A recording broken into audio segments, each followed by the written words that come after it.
Welcome in, Hawks fans. Your boy Brett Siegel is back at it again for another Believe in Hawks episode. The trade deadline is drawing near in the NBA, and so we had to get some inside looks on what that might look like for our Atlanta Hawks, and I had to bring on Brett Siegel, national NBA insider and reporter for Clutch Sports. Welcome into the show, sir. How are you doing today? I'm doing well. How are you doing today, Bryce? I'm doing pretty good, man. Another day, man. But as I mentioned, like I said, I know it's a very busy time for you. I know a lot's going on. So don't know how much has been happening. So I know the Hawks have been mentioned a lot, but there are some players that people are curious about that could be moved or looked at in terms of during the trade deadline. So let's go ahead and get into it. First person I want to bring up is Bogdanovich. Reason why is in the game the Hawks just played in against the Timberwolves. Bogi was a healthy scratch. Obviously, that raises concerns. People don't know if that's trade related or what that is. Have you heard anything about Bogi? Because he's usually someone who's mentioned around this time. Playoff teams would be interested. Is there anything you've heard? So there's obviously going to be interest for a sharpshooter like Bogdanovich, 32 years old. He's had a proven track record of being a really good role player off the bench, a good backcourt piece that could help a lot of different playoff contenders out there, whether it's in the East or the West. Obviously, the Hawks are in an interesting spot because they're a team that's kind of hovering around a 500 record, but they've been a little better than most 500 teams in the league. They're a team that should be able to contend for a top 6 seed. I believe right now they're in the play-in picture or whatnot, but you look at the East, you have a team like the Miami Heat who knows what's going to happen with Jimmy Butler there, so they may not be in the playoff picture entirely. The Detroit Pistons are kind of new to this, so they may wind up going in that play-in picture. So there's a lot of different questions to be raised about what the East looks like. And obviously, if you're a team like the Hawks, things have been going well. Bogdanovich is a steady veteran there, and he's a guy that Trae Young and that locker room really likes to have around. So if you're going to move him, you're going to do so for value. And if that trade piece does present itself, obviously the Hawks are going to give it a look. But with this trade deadline in particular, compared to years past, there's not as many moving pieces. There's a lot of concerns about tax. There's a lot of concerns about first apron, second apron.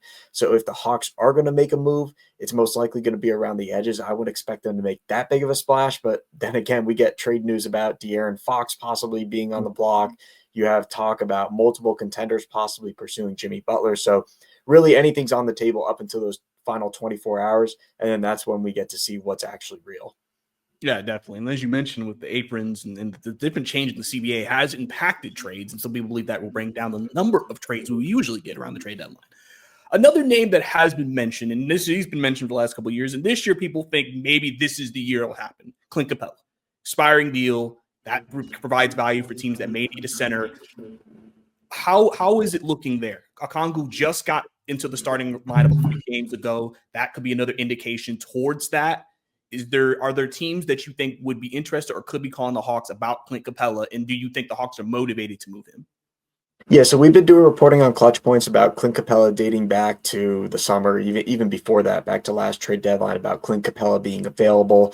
Ultimately, his market really isn't much because you're talking about a big guy who is a really good rebounder, not much of a shot blocker, really not compared to Okongwu is and other guys around the league. And the biggest thing about Capela is that he doesn't stretch the floor. And that's really what teams are looking for right now with their big guys. They're looking for guys like Kristaps Porzingis, who has had a lot of success with the Boston Celtics. A guy like Miles Turner, who's rumored to be on the trade block, is generating a ton of interest because of his ability to be a shot blocker on one end and be a pick and pop guy from three-point range on the other. So I think that for Capela's market in particular, he's in the final year of his contract. If there's a team that is willing to make a big move, and the Hawks are kind of searching for a big move, whether that be Brandon Ingram or whether they go out and possibly get involved with the Jimmy Butler rumors. Yeah, Clint Capela is a guy that you can move in that situation because that's a $21 million contract that occupies a large part of a trade package for a player like Ingram or Butler. Obviously, that's just speculation. That's just talk between me and you on these types of podcasts of, well, what could the Hawks possibly do if they wanted to pull off a big move? There's nothing indicating that they're going to go after Brandon Ingram or Jimmy Butler at this time. But that's just kind of what we're looking like right now and looking at in terms of what Clint Capela's trade market looks like. He's more of a guy that if a big move becomes available for the Hawks, he's a trade chip that they can use to get that done. Obviously, in terms of teams contacting the Hawks and wanting to get Clint Capela, there really hasn't been much talk there. There was talk about the New York Knicks before they went out and got Karl Anthony Towns. Obviously, that's not an option anymore, even if they were to move Mitchell Robinson. So I think that the Clint Capela stuff, there's just really nothing developing there. And if there is something that comes up, it will be right at the trade deadline. Yeah, definitely. And I said that too for someone like him. He seems like more of a part of a bigger package, like you mentioned, the Butler. Some people obviously want to connect him to Phoenix. Obviously, matching salaries is big when you're creating those types of deals with multi teams and things of that nature. So it'll be interesting to see if he is potentially involved. Now, another center that has also been mentioned has been Larry Nance. I remember there was a report earlier, I think, in the season that said some people may find more value in Larry Nance than Clint. Now Larry Nance has been dealing with injuries recently, but he's also on another expiring deal. Is he someone that teams maybe still like might check in on, or is that the same situation with Capela, maybe a part of a bigger deal? Yeah, there's been plenty of teams that have checked in on Larry Nance ever since the Hawks got him. Obviously, they wanted to see what he could contribute this year before making any big decisions on him, and then he got injured. But he has established himself as a leader in that locker room. He's a player that the Hawks really do value and like having around. And he's been good for the young guys of this franchise, whether it be Zachary Reese-Shea, whether it be Jalen Johnson. He's helped them a lot, and not just in terms of in practice and locker room, but just adjusting to the NBA because these are still pretty young guys that the Hawks are dealing with, and you need to have those veteran presences in your locker room in order to be a successful franchise. So you look at Larry Nance and teams that are interested in him, absolutely. There are plenty of Western Conference teams that would like to add him for front court depth. But whether or not the Hawks will move him, again, it comes down to whether or not they can get value for him at this trade deadline. And if they feel like that, they need to trade him at this point because you have Jalen Johnson, who just injured that left shoulder. He was coming off injury, gets injured again, and now you're going to have concerns in your front court. If you move Larry Nance Jr., you don't necessarily get somebody back there. These are all things that the Hawks have to weigh, and it all spirals back to the fact of, is this team going to be a buyer? Are they going to be a seller? Or are they going to kind of just hang tight, see what develops, and then figure out what moves they need to make in the offseason? And that seems to be the direction that the Hawks have gone in recent years, is kind of play it out, see how the season goes, and then figure out what they need to add in the offseason. Yeah, and it's interesting that you brought up Jalen Johnson. Obviously, when he had that shoulder, we're still awaiting word on how severe it is, how serious it is. We don't know. When that happened, was there any movement that if it is a longer term injury, that the Hawks may become a buyer to just get by without him, or is it like you said, just hanging on to the guys and letting it play out? Yeah, I think it's more of the latter there. I think it's more of seeing what they have, especially with Reese-Shea, because he's a guy that they really like out on the wing. He's contributed a lot during his rookie year, and I don't think he's getting as much attention as he should be right now. I think that he's been one of the better rookie performers this season. Granted, his numbers aren't necessarily where they should be for a number one pick, but again, we knew that there was going to be a learning curve here with Reese-Shea coming from France to the States and into the NBA. So I think that if Jalen Johnson is going to be out an extended period of time, you're going to see the Hawks make some calls and see just what's available out there. But again, this trade market's so thin, especially in terms of those stretch fours and those forwards that everybody's kind of looking for, where last year a guy like PJ Washington was available and the Dallas Mavericks went out and got him. That's a type of player that the Atlanta Hawks would like right now if Jalen Johnson was to be out an extended period of time. That's the kind of mold of players that they're building right now with their team. When you look at Okongwu, a lengthy guy that can guard multiple positions. He can go out on the perimeter. He can be a avid rim protector. You have Reese-Shea, who's proven to guard multiple positions, Jalen Johnson, DeAndre Hunter. So you want these lengthy wings on your roster, these athletic guys that you can really go out there and surround Trae Young with and just have positionless basketball out there. You can put him anywhere that you want. And a guy like PJ Washington, we've seen that with the Dallas Mavericks. They've been able to put him anywhere that they want next to Kyrie Irving and Luka Doncic. So if there is a guy like that available, obviously the Hawks would be a team that inquires about him, sees kind of what his value is going to be. But again, I don't anticipate them leveraging a bunch of assets to go out and get one of the bigger names on the market. And I certainly don't see that type of player being available at this time, because if he was, probably would have been traded at this point. And we already saw Dorian Finney-Smith, who is that molded player, was already traded to the Los Angeles Lakers. Yeah, and I think too, obviously you don't want to overreact to those types of things. They have been development. They've committed to development for a lot of these young players, as you mentioned. And I think that's something they want to continue to keep doing as they continue to move forward with this season and wherever that could end up, because the East is all jumbled up and we don't know where they could potentially finish. Now, I remember when Kobe Buffkin went down earlier this season, some people were wondering about that backup point guard spot. Dyson Daniels has kind of been filling that role since then. Are the Hawks still in the market to maybe try to find a cheap upgrade? Yeah, if a cheap upgrade presents itself, that's certainly a move that they're willing to make. Obviously, we mentioned Javon Carter being a potential option. We know his rivalry with Trae Young, but obviously Javon Carter is a solid defender, and he's a solid scorer when given an opportunity. We saw that when he had that insane performance against the Hawks earlier this season. So I think if there's a small move to make to add backcourt talent, it's certainly going to be on their radar, but I would expect this potentially to go into the buyout market where the Hawks, they remain under the first apron. Is there going to be a guy that they can potentially go out for extra depth at a cheap price for the rest of the season, just a 2-month rental? And I think that Malcolm Brogdon is a guy that can certainly fill that role. Former sixth man of the year. He's with Washington right now. I've been told that that's not going to last much longer, that he's either going to be traded or they're most likely going to reach a buyout agreement for him to be able to go to a team that's in playoff position. And I think that when you look at the Hawks, another guy that is a two-way threat, not as much of a defender anymore, but when he first entered the league, was a pretty good defender out on the perimeter. He's an avid scorer. We saw that with the Boston Celtics coming off the bench. And he's a guy that can give you 15, 20 minutes a game. And granted, if there's injuries or if you just need a guy that can play off the ball alongside Trae Young, if Dyson Daniels isn't in the game. So Malcolm Brogdon is definitely a name that I would monitor if I'm an Atlanta Hawks fan. As an interesting name, obviously a veteran guy who's been around the league for a while, could be a really interesting addition to the team if that was the direction they wanted to go in. And the buyout market has not really been a market the Hawks have been involved in previous years, but maybe that could change, again, depending on what happens as we continue to move forward. Now, one other name, and this has been a weird situation for a lot of Hawks fans, has been Cody Zeller. Obviously, when they traded him to complete the trade, make money match, they knew he wasn't going to be part of this team.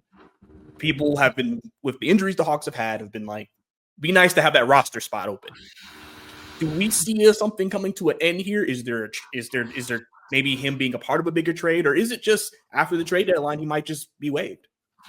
I think it's both situations. Obviously, leading up to the trade deadline, any team that has guys like Cody Zeller, where they're end of your roster, low contract, that's a guy that you could potentially move for, like we were mentioning, a small upgrade in your backcourt, or if there's a minimum contract guy out there that's getting moved in one of these bigger trades, can you go out and grab him? You cut down your overall salaries, and you get a guy that can be on the end of your bench that you can maybe play in situations. So I think that that's absolutely a scenario that we could be looking at with the Hawks here with Cody Zeller. Will they potentially move him to get one of those smaller upgrades on a minimum contract? And then if this progresses past the trade deadline, obviously you now have the buyout market where a guy like Cody Zeller is not going to be used by the Hawks. If he's healthy and he wants to go elsewhere, obviously that's a small buyout that you can work on. And I would imagine that both sides would be able to get that done. I wouldn't see any really hold up there if Zeller did want out, but obviously that's a situation that we'll see how it plays out. Yeah. And two more questions for you before I let you go. But next one is DeAndre Hunter. He's having a career year, 6-man role. He's been thriving in it. Really, really good. Some people are wondering if with the injuries and the Hawks kind of going through a slide right now, if this continues to go downhill, Jalen Johnson, everything, would the Hawks consider selling high on DeAndre Hunter? Have you heard anything about Hunter? Because he's been mentioned in previous years. But what about this year? Yeah, this year early on, he was mentioned in trade rumors. We did some reporting. I believe it was back in November, early December. And we mentioned DeAndre Hunter being a team that Western Conference teams were monitoring. And again, it goes back to this lengthy wing discussion of these two-way wings that Western Conference contenders are trying to stack up on. There was multiple teams that are in playoff position right now that were interested in him. Obviously, the Hawks weren't willing to do anything at the time. They were just fielding interest on him, seeing what teams were interested, what's his value. And a lot of teams do that before the trade deadline, and it makes our jobs a lot harder because we're trying to connect the puzzle pieces. We're talking with everybody, figuring out who's available. And then you get these teams that are just kind of playing chess, not checkers, and trying to figure out, well, what are you willing to give me for my guy? Because that's kind of the name of the game is everybody's available unless your name is Stephen Curry, LeBron James, Giannis Antetokounmpo. Everybody has a price. And if a team's willing to pay that price, like we saw with the Utah Jazz a few years ago with Rudy Gobert, they're going to pull the trigger on that deal because they got an offer that they could not turn down. They seized that opportunity, and now look at it. It looks like one of the best trades made over the last decade for the Utah Jazz. So if there's a team willing out there to pay very highly for DeAndre Hunter, they would certainly entertain it. Obviously, we did reporting last week. DeAndre Hunter's not a player that the Hawks are actively looking to trade at this time. He's a guy that they really do value. They've seen the progress that he's made in his development through the years. And now on the wing, they see him as a number one option on the wing next to Trae Young as being your top forward in this rotation alongside Jalen Johnson. So I think that this is something that they will revisit during the offseason, especially depending on how their playoff situation plays out. If the Hawks do somehow make a deep playoff run, let's say they go to the East semis or the East finals, I think that's much more likely that they'll look to make moves around that core group. But if they lose in the first round, if they lose in the play-in tournament, there's certainly going to be discussion about, well, is now the time to sell high on DeAndre Hunter? Yeah. And I think that's something that some people have just been mentioning just because you don't know. Sometimes season fluctuates a certain way that maybe makes you make a certain move. Exactly. So my last question for you is, obviously, like you mentioned, the Hawks are not necessarily big in talks, but you've mentioned a little bit about maybe being a part of bigger trades. Could you see maybe in the Jimmy Butler deal, as that looked like some people think that could be a multi-team deal, or any other trades, like maybe even De'Aaron Fox, even though that may be more of the Spurs giving the picks that the Hawks are giving them to the Kings, and, just tying all that together. Do you see them maybe be involved in something big like that? As long as they stay below the tax. And right now it's a very thin line. I believe they're 1.2, 1.5 million below that tax mark. The Hawks aren't going to exceed that tax this season. They have no reason to. There's really no move that they could make that would make them that much better and put them in a championship position this season if they were to go over the tax. So we can write that off. They're not going to go over the tax. So now you look at, well, what's some small moves that they can make? It's those smaller contracts, like we mentioned, whether it's Cody Zeller, David Roddy, who's on a small contract. Mm-hmm. You're going to be looking at these end of bench guys that you could potentially move for an upgrade or a guy that can help you in your playoff pursuit right now. But like we said, the Hawks aren't in a position where they're like the Indiana Pacers last season, where the Pacers made the Eastern Conference Finals. They're a team that wants to make it back there. I would think that the Pacers are going to be a team in the East that's a lot more aggressive than the Hawks in that regard, just because the Hawks still have a lot to prove. They're a team that's trying to learn more about their roster themselves, and that's why I say that they're not going to go into that tax line. Yeah, and that's something they've obviously been trying not to do over the last few years, especially when you're going through the process of kind of like this developing around Trae Young type of situation. This retool phase, we like to call it around the league. Yeah, a lot of teams don't like to call it a full rebuild, and we've seen the Chicago Bulls say all the time, "Oh, it's not a rebuild, it's a retool." But it's kind of both. you got to take both sides of it. Yeah, definitely. And like I said, the Aaron Fox trade could have big implications, because right now I think the Kings are in a spot where if the season ended today, their pick would convey to the Hawks. So if they trade Aaron Fox, then the assumption would be, depending on what they get back, they would maybe be worse, and then we might not get the pick. So that's something Hawks fans are obviously going to keep an eye on as well. But Brett, I appreciate you coming on to the pod, man. Let people know where they can find you during this busy time. Yeah, absolutely. You can find all of my work, all my reporting leading up to the trade deadline and after on clutchpoints.com. You can follow me on Twitter at Brett Siegel NBA. Same as it's spelt below, NBA on the end. Easy find there. So we got some great work coming in between our beat writers and our national reporting of what's happening around the league. So be sure to check that out. Yes, sir. Hey, guys, we're going to see what happens. Obviously, things could heat up. There's still time. Things can easily change overnight, but we'll have to see. I appreciate you, Brett, coming on to the show. Obviously, guys, follow me on Twitter, Bryce_2K. If you enjoyed this episode, subscribe to the channel and like the video. That's Brett. I'm Bryce. See you next time.